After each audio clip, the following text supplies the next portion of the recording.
algo que o Senhor colocou no meu coração. E me empresta aí. Hoje eu estou perdida com tanta coisa aqui.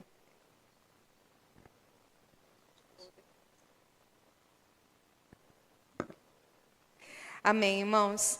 Hoje o Senhor colocou algo no meu coração a respeito daquilo que nós vamos viver no dia de hoje, né? A respeito do batismo, da profissão de fé. Algo que é muito importante, é muito especial para todos nós, porque não é simplesmente um ato religioso, não é algo da nossa tradição. É algo visível do Senhor aos nossos olhos. Então, abra sua Bíblia já em Ezequiel 36. Nós vamos ler do versículo 25 ao versículo 27. Eu intitulei essa pregação de graça derramada. Graça derramada. A graça está derramada aí na sua vida, irmão? Amém. Amém. Ezequiel, capítulo 36, nós vamos ler do 25 ao 27. Eu vou estar projetando para vocês também.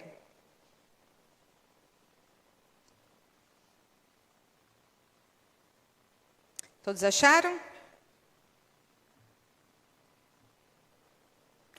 A palavra do Senhor diz assim: então aspergirei água pura sobre vocês, e vocês ficarão purificados. Eu os purificarei de todas as suas impurezas e de todos os seus ídolos. Eu lhes darei um coração novo e porei dentro de vocês um espírito novo. Tirarei de vocês o coração de pedras e lhes darei um coração de carne.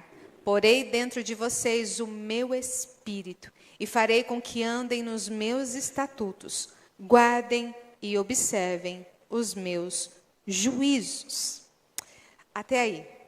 Irmãos, essa palavra é uma palavra muito linda do profeta Ezequiel, né? Porque o que nós vamos fazer hoje, o que vai acontecer aqui hoje, como eu disse, não é simplesmente um rito bonito, não é simplesmente uma tradição da igreja, mas é um ato visível de uma obra profunda que Deus já fez.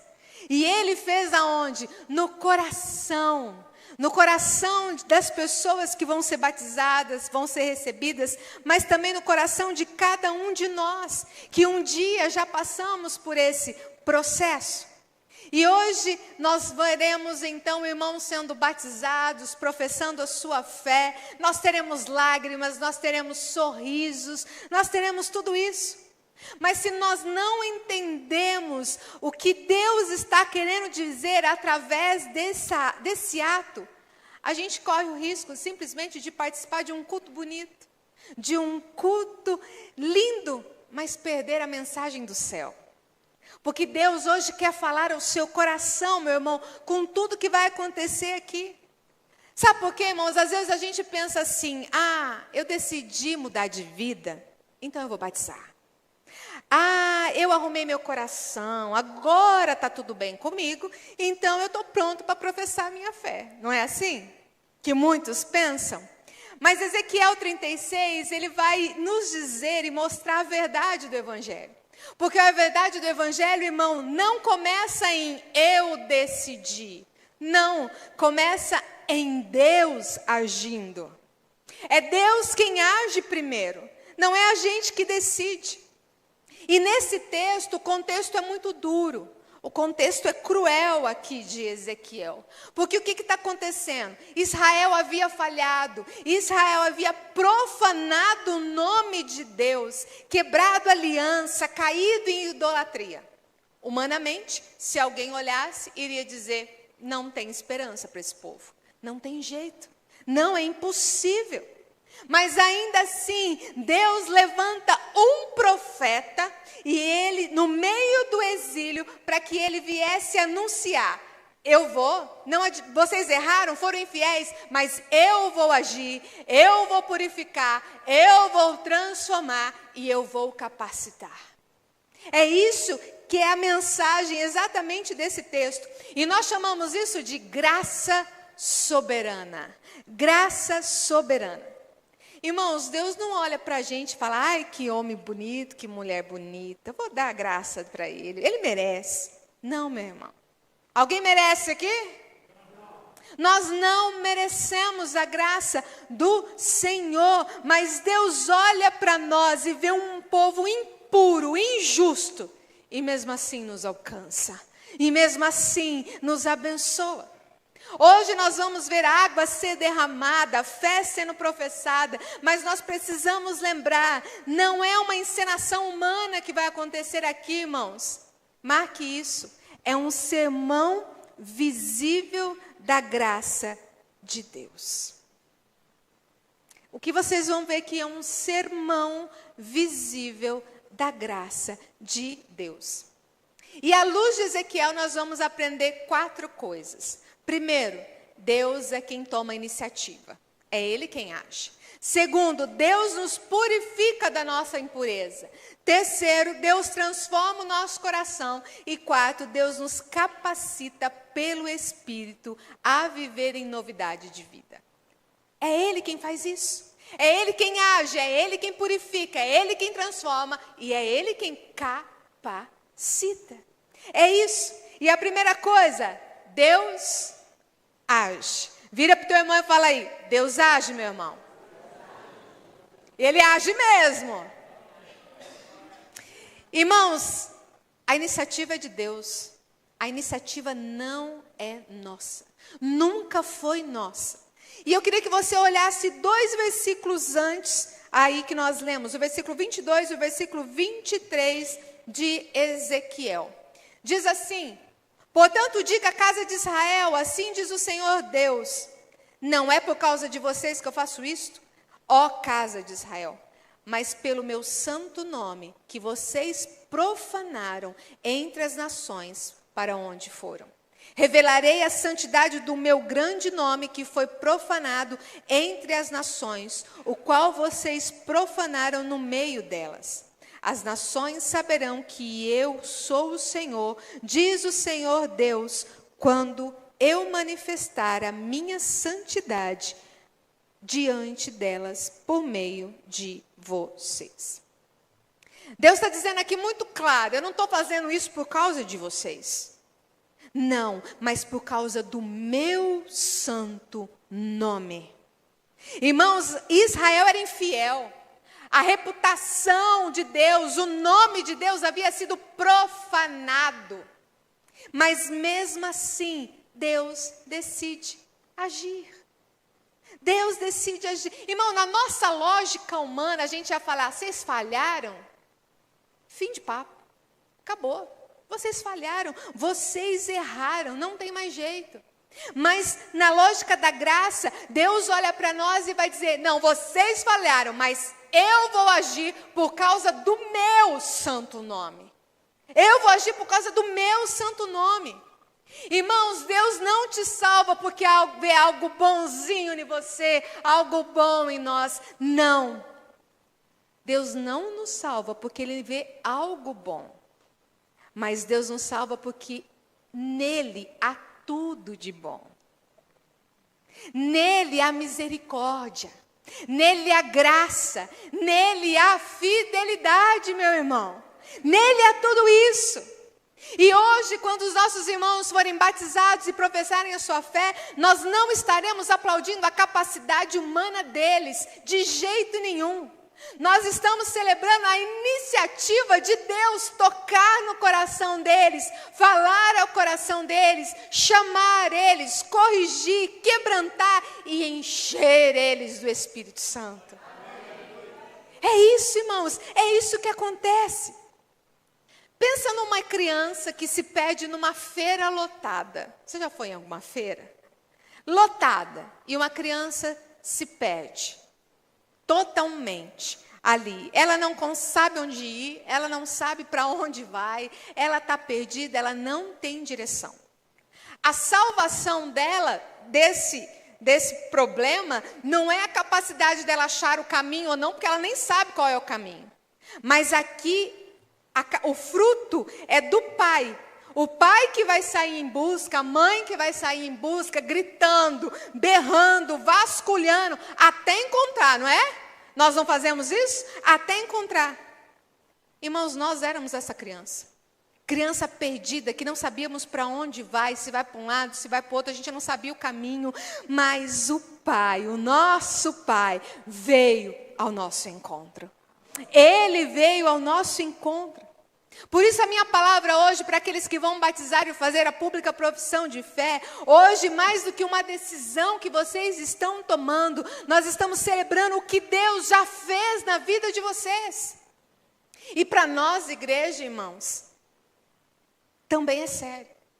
Porque ninguém aqui é crente em si mesmo. Ninguém aqui, todos nós fomos frutos de Deus agir primeiro.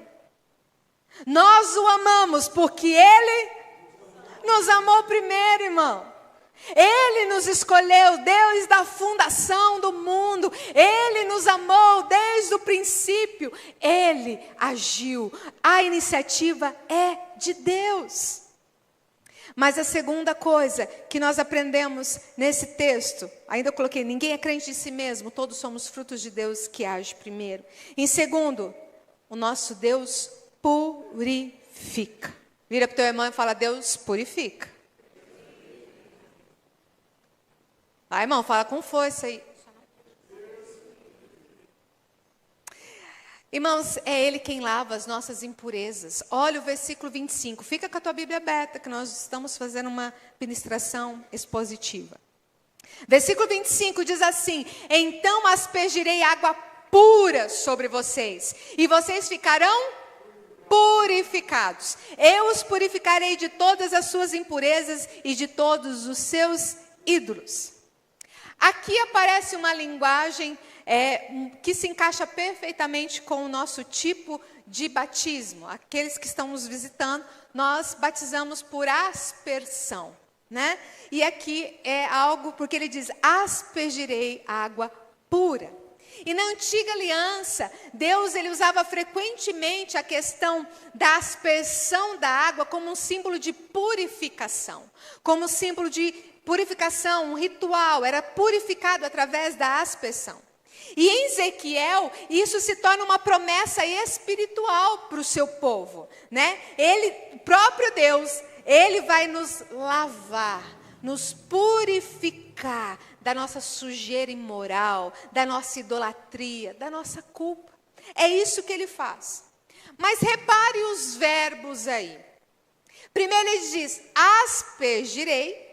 Depois Ele diz, e ficarei purificados. Por acaso ele disse, se purifiquem, depois eu vou aspergir em vocês? Não.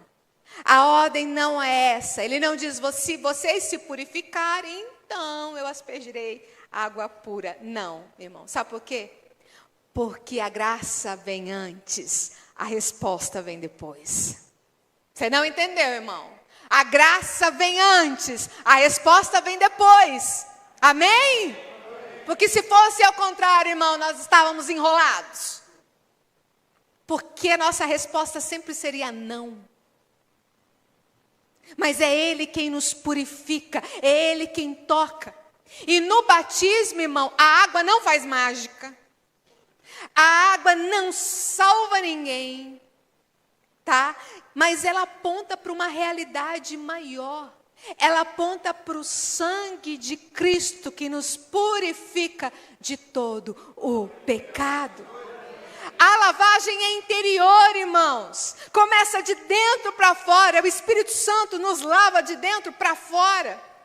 A água na cabeça é um símbolo de purificação, mas a transformação já começou. Imagine um trabalhador que trabalha com roupa branca. Muitos trabalham aqui. Às vezes um frigorífico suja de sangue. Ou numa outra profissão, suja de lama, de outras coisas. É difícil lavar, né, irmãs? Tem coisa que é difícil sair do branco. E a pessoa ela pode tentar esconder a mancha, né, dobrar onde está manchado. Ela pode tentar fingir, não, não está tão manchado assim não, né? Não está tão feio assim não. Ou ela pode reconhecer, eu preciso que isso seja lavado e muito bem lavado. Não é? Se fosse a dona Irene, ela ia falar, não, ela vai lavar até arrancar tudo. Né, dona Irene? Ia lavar tudo. Ela ama lavar, deixar as coisas branquinhas. Irmãos, o pecado funciona assim. O pecado funciona assim na nossa vida porque nós manchamos a nossa alma de culpa, nós manchamos a nossa alma de mentira, egoísmo, orgulho, luxúria e tantos outros pecados. Nós manchamos. A gente pode esconder dos outros? Pode, mas de Deus, irmão, você não consegue esconder. Não tem como nós escondermos. E só Cristo, o sabão celestial, vai remover essa mancha. Só Ele pode remover essa mancha, irmãos. Então, para aqueles que serão batizados hoje eu vou falar muito para eles e para a igreja. Vocês estão declarando diante da igreja, diante do mundo, eu creio que Cristo pode me lavar de verdade. E para nós, igreja, nós precisamos continuar confessando o nosso pecado e não justificando eles. Ah, mas eu fiz isso por causa disso. Não, irmão, a gente tem que confessar, pecado é pecado. Nós também precisamos procurar o trono da graça e não as nossas desculpas convincentes. Sabe por quê, irmãos? Presta atenção nessa frase. A graça não é para quem se acha limpo, mas para quem reconhece que precisa ser lavado. A graça não é para quem se acha limpo, mas é para quem reconhece que precisa ser lavado. E isso é todo dia, irmão. Todo dia. Donas de casa, a senhora limpa a casa só uma vez por mês? Uma vez por semana? É todo dia. Pelo menos o mínimo a gente tem que fazer todo dia. E o nosso coração é também assim, ele se suja. A nossa mente se suja e precisa ser lavada todos os dias. Batismo é Deus pregando em imagens, irmãos. Pregando que a limpeza que vocês precisam, que nós precisamos, vem dEle. Somente dEle. Mas em terceiro, Deus transforma. Vira para o teu irmão e diga, Deus transforma. Olha o versículo 26. Vamos lá, vamos ler o 26. Eu lhes darei um coração novo. E porei dentro de vocês um espírito novo. Tirarei de vocês o coração de pedras e lhe darei um coração de carne. Se o versículo 25 fala de limpeza, o 26 fala de transformação profunda. Transformação profunda.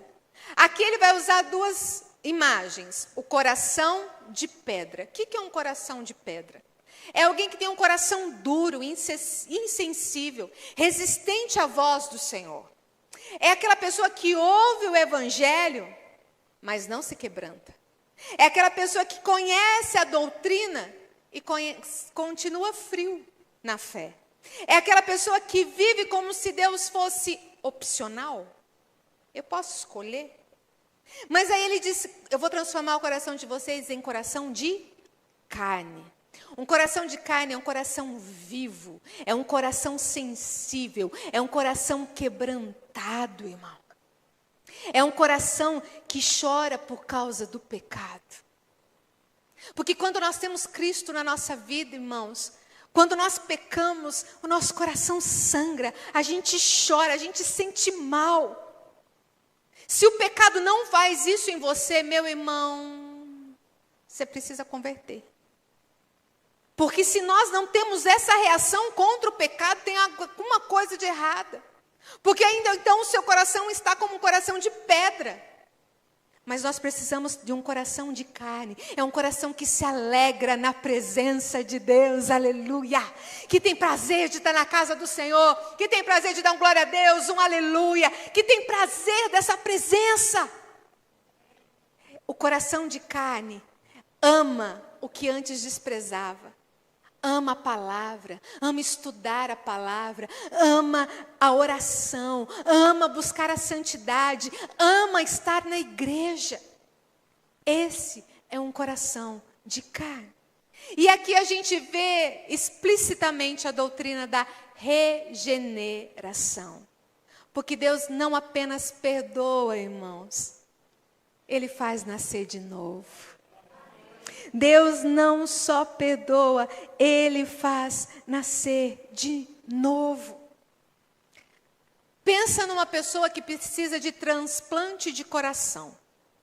Nós temos aqui um cardiologista, uma pessoa que precisa de transplante. Aí eu pergunto, remédio vai adiantar?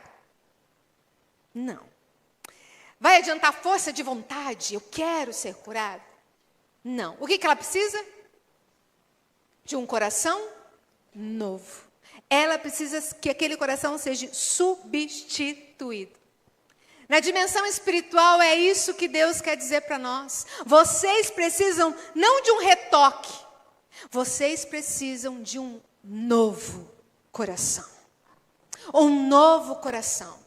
E quando hoje alguém professa sua fé, batiza, ele está dizendo, eu reconheço que o meu velho coração não estava dando conta, mas Deus começou a fazer em mim uma nova obra, aleluia. E irmãos, quando nós recebemos esse novo coração, há evidências. Você já viu uma pessoa quando aceita Jesus e ela é transformada? Há evidências. E uma das evidências é um novo amor. Porque um coração que antes ia atrás de ídolos, atrás das coisas do mundo, de dinheiro, de imagens, agora quer Cristo. Agora Cristo se torna o centro da vida dela. O resto é só complemento. Mas Cristo se torna o centro. Essa pessoa agora tem uma nova sensibilidade. Porque o pecado, que antes era motivo de piada, às vezes, né? Agora é motivo de tristeza. É motivo de arrependimento. Sabe por quê? Eu brinco que o Espírito Santo é igual uma luzinha. Quando a gente faz uma coisa errada, ela acende. Ele ativa. Isso é a presença do Espírito Santo que agora habita em nós. Paulo vai dizer isso, não sou eu mais quem vivo, mas Cristo vive em mim. E é Ele que nos mostra, então a gente tem essa sensibilidade. Em terceiro, nós temos uma nova direção. Você ainda peca, irmão? Sim, a gente peca, a gente tropeça. Mas a gente não caminha na mesma estrada de antes. A gente desvia dela.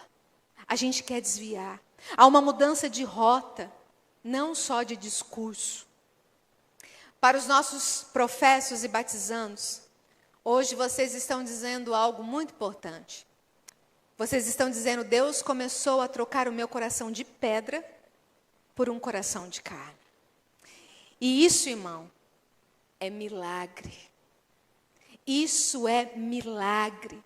E é um milagre que Ele vai continuar aperfeiçoando dia após dia. Mas por último, Deus capacita. Vira para o teu irmão e fala, Deus capacita, irmão.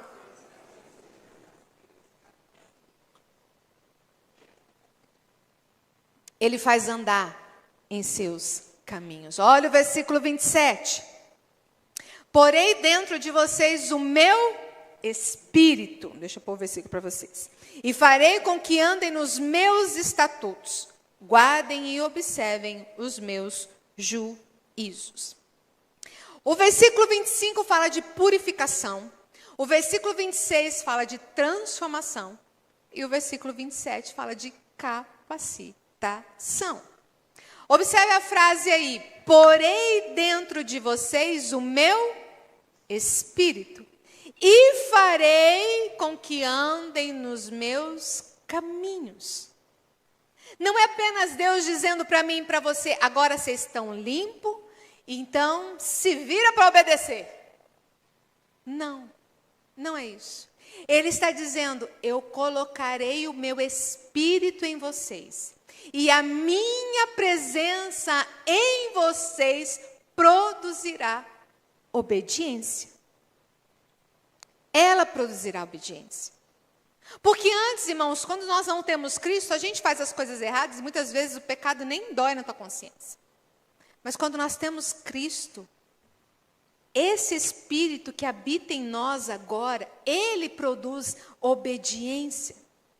E nós chamamos isso de doutrina da santificação. Ó, a mensagem hoje nós falamos de redenção, santificação. Irmãos, santificação. E a santificação não é uma obra isolada, ela é obra do Espírito Santo de Deus em nós. Ninguém aqui consegue ser santo por si mesmo, irmão. Ninguém. E isso é quando quando o Espírito Santo está em nós, nós respondemos em fé e obediência. Olha essa frase que eu coloquei para vocês. Não, não é essa. Espera aí. Graça não é desculpa para relaxar. Eu coloquei outra aqui mais forte. Graça é força para levantar.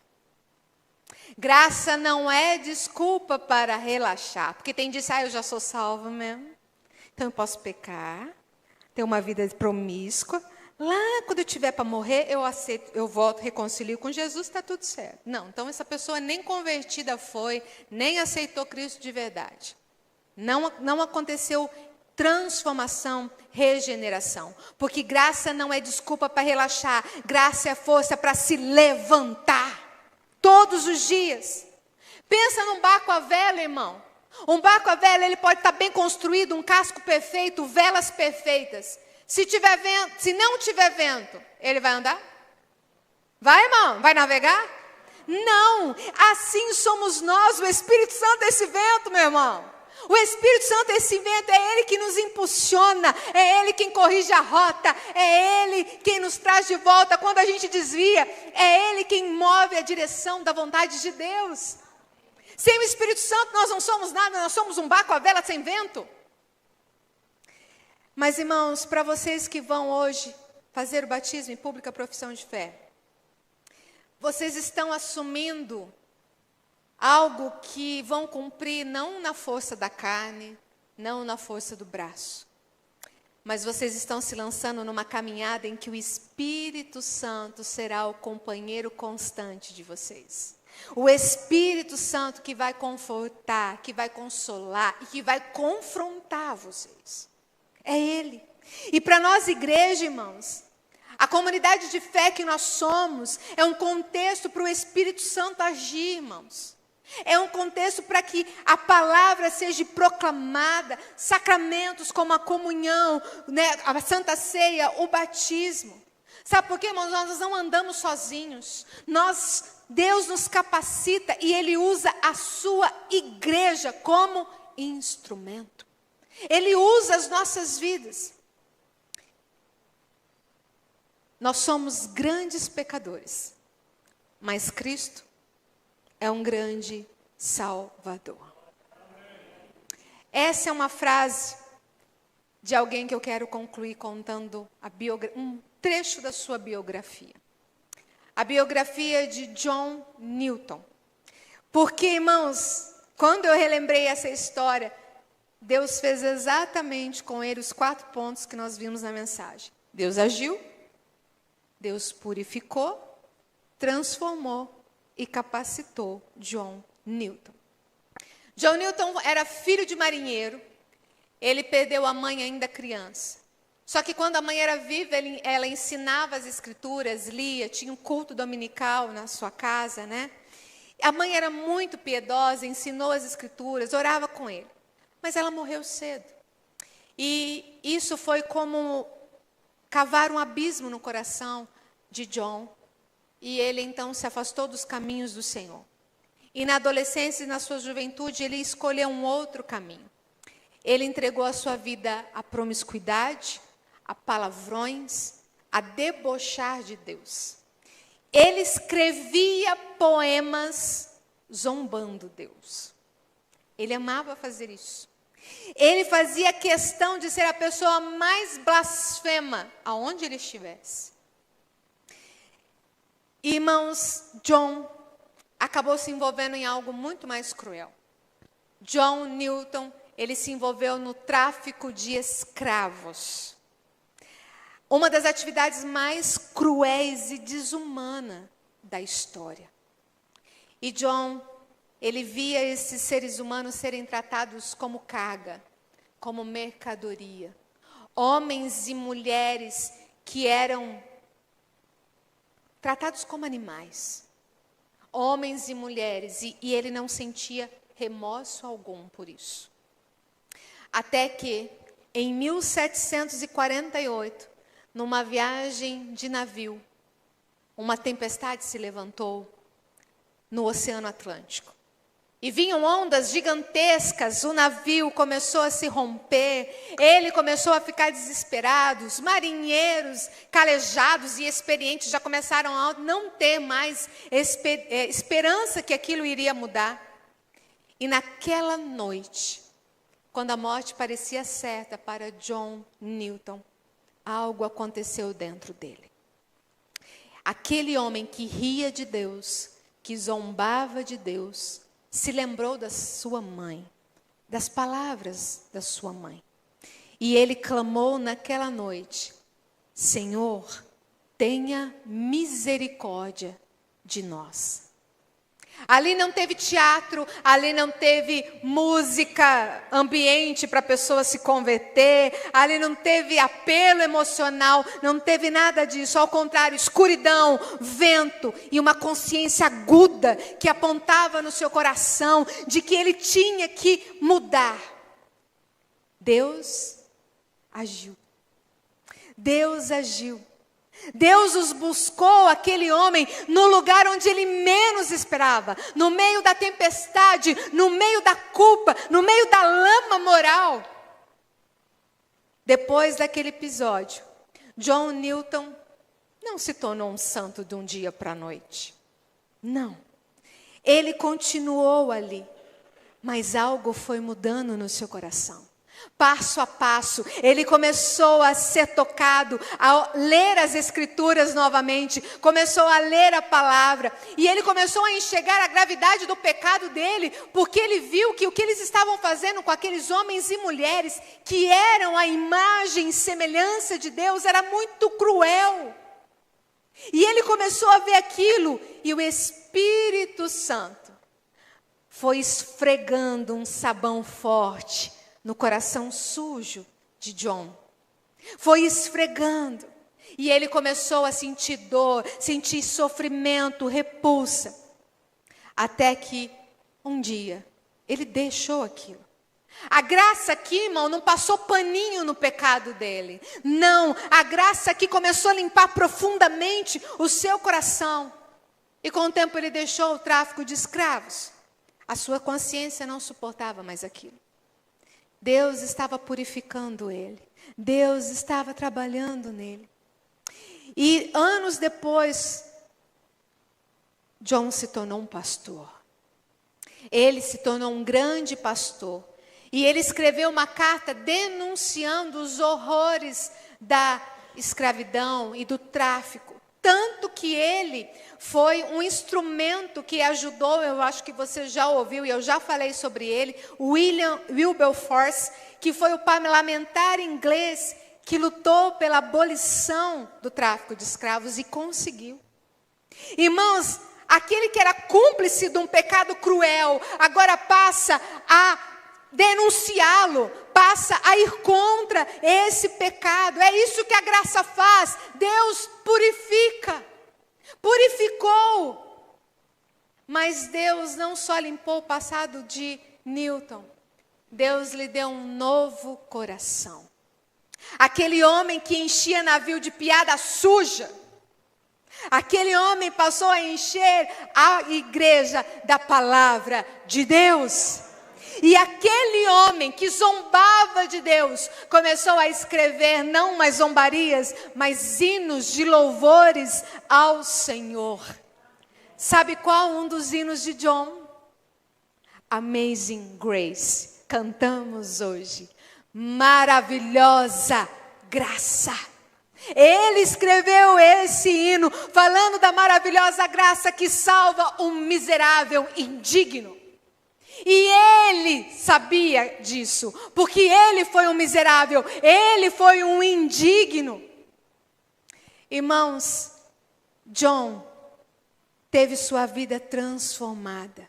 E depois de muito idoso, com a saúde debilitada, a memória falhando, ele foi perdendo algumas das suas capacidades. Há relatos que quando ele estava quase cego, ele queria ir pregar. E as pessoas falavam, John, não, eu quero ir pregar. Eu vou pregar. Um dia os amigos disseram para ele, está na hora de parar, já está bom, as suas forças. E olha o que ele respondeu. Meu corpo está fraco, minha memória está falha, mas eu não posso parar de falar da graça de Deus. Ele não parou.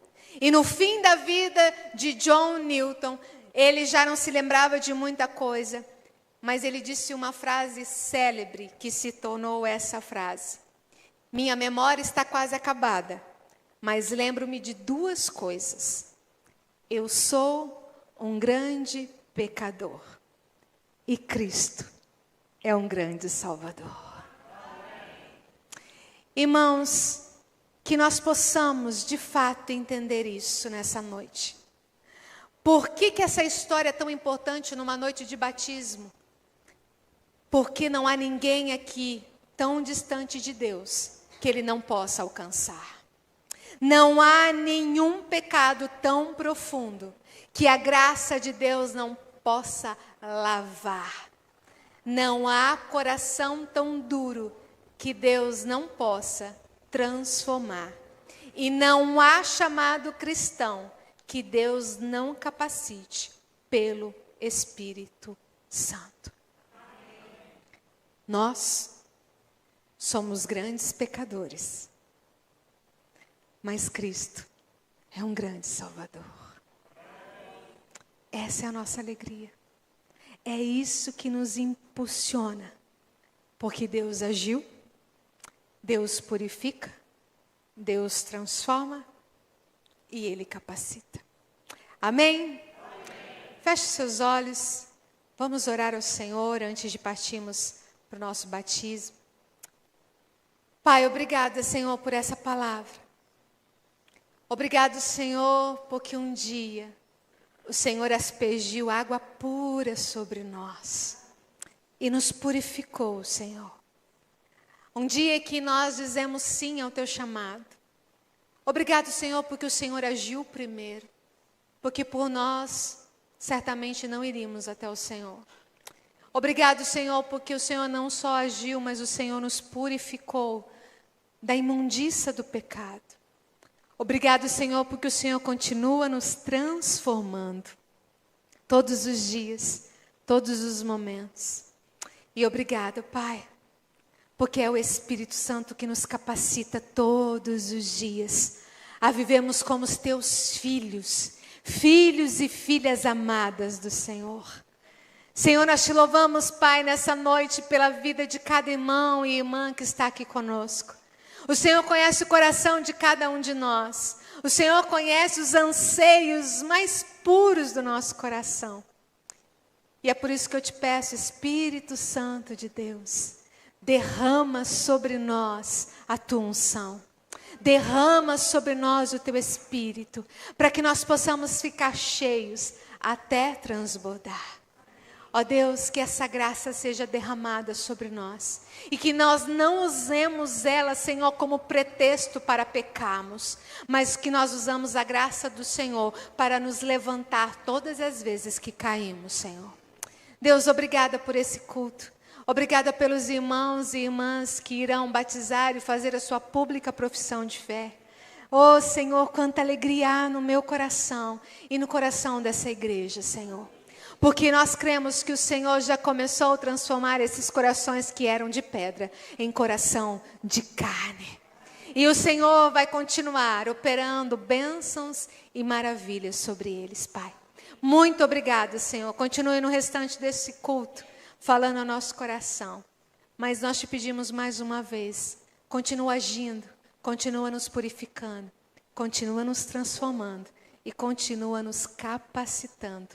Porque nós somos miseráveis pecadores, grandes pecadores, mas temos um grande, maravilhoso, soberano e eterno Salvador. Aleluia. E essa é a nossa oração em nome de Jesus. Amém e amém.